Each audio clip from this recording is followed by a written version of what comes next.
everything's dialed. Now it's time to do the most important part, which is the alignment.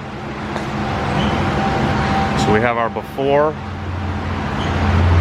spoon collar, rigid collar, and we mess with the subframes. Then we have our after the rigid collars. And now we have, we're going to have the initial alignment before we do the, do the alignment prior to corner weight, corner balancing. All right, so we added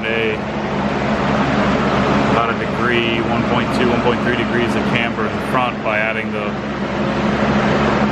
offset camber joint. So don't we align it and then corner balance it? No, corner balance it first. Unless something was way out and right. Not way out on anything, you know what I'm saying? Like if there was like positive degree over here and negative 4 over there, then you'd want to get it bulk. But we're in a pretty good ballpark of an alignment. Yeah, gotcha. So then corner balancing will all be done on the preload setting, the spring perch, yeah. Not height. No. Gotcha. Well, I guess there will be some height when you adjust the preload, it adjusts the height. Yeah, slightly. Yeah. All right, so we'll lift the car. Man, that looks pretty good. It'll look even better when we get those big old fat 255s in the front. Now we'll have the right spec dialed in. So that's what roughly 2 degrees of camber looks like. So much more natural. And there's 2.4 in the rear, which we're going to bring in closer to 3.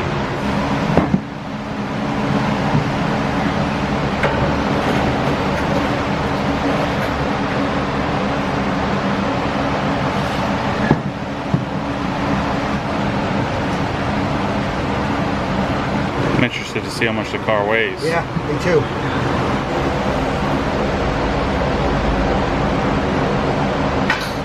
There we go, 28, 45. 28, How much 50. gas is in it? 3/4 of the tank. Okay. Wow. So, 49.33. yeah, so I don't even think we need to mess with it. No, let's Oh, have you you gotta sit put me in there, because Yeah, I'm it's not 240. gonna change. People don't realize it doesn't change it much. Really? But that's a Yeah. little bit of gas, and it totally changes that anyway. If I can get it in 40 to 49, I'm really happy with it. Yeah, gotcha. Let's split it down and let's get you in it and get it. All right. So what are we at? 49.95. With me in it? Yeah. I don't believe it.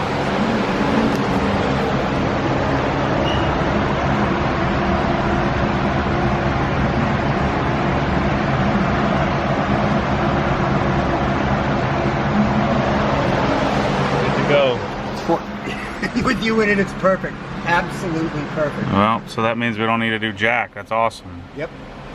Well, that's what? So that's me making sure the heights are equal on all 4 corners, and then the preload settings to be. This car's designed for road racing, so Yeah. everything is specific, and as long as you Right. have the heights correct.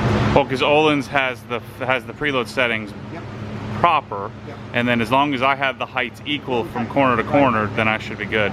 And I checked the rake. The rake is pretty good, so done. I mean, it's dead on. Yeah, sweet. Now all we need to do is get the alignment dialed.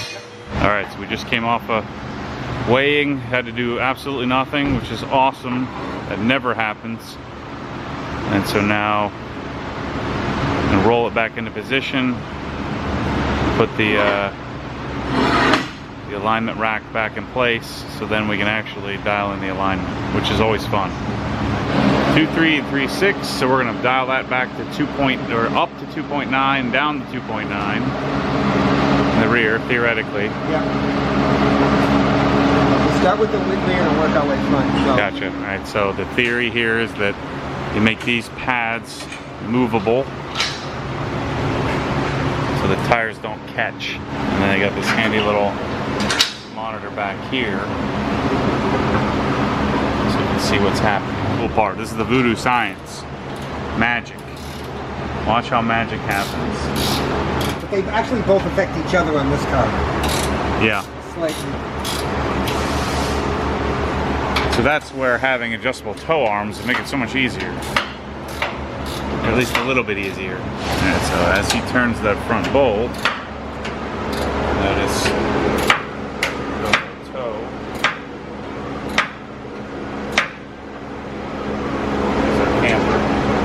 And if you notice it was working with the toe at the same time. So now he's adjusting the front bolt.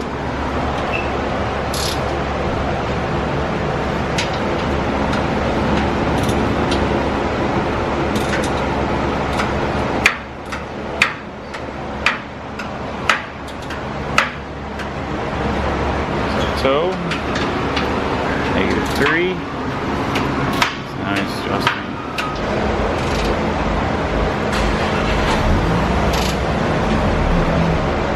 See how start messing with one side, jacks up the other side.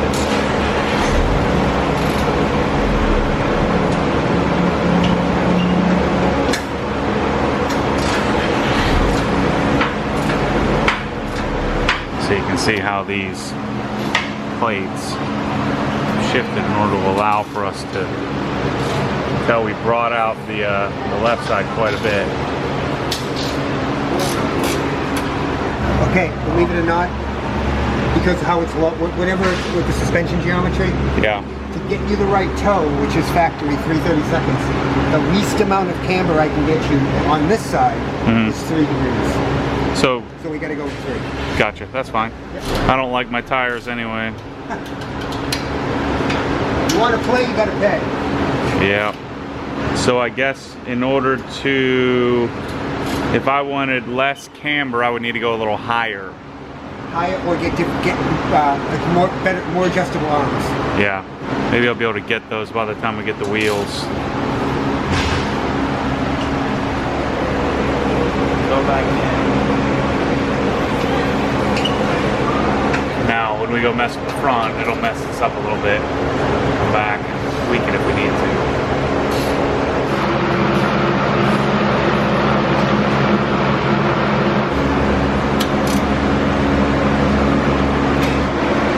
Toe.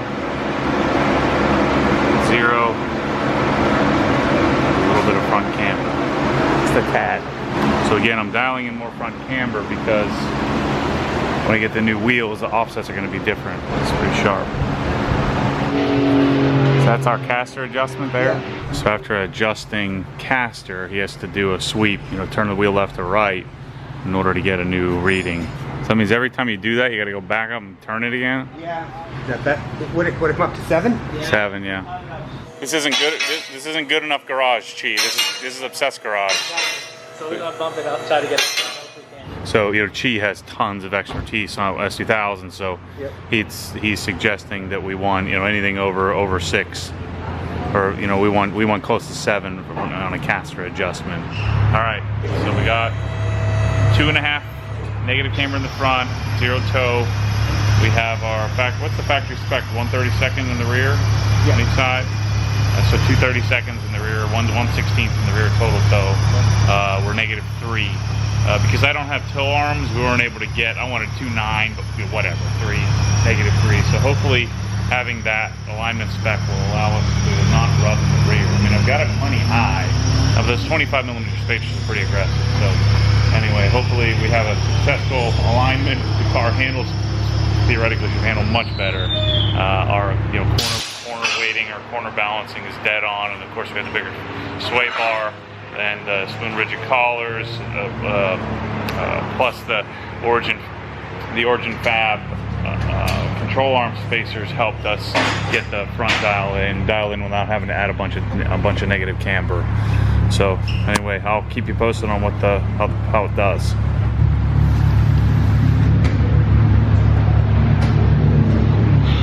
I need a darn 20mm spacer in the rear.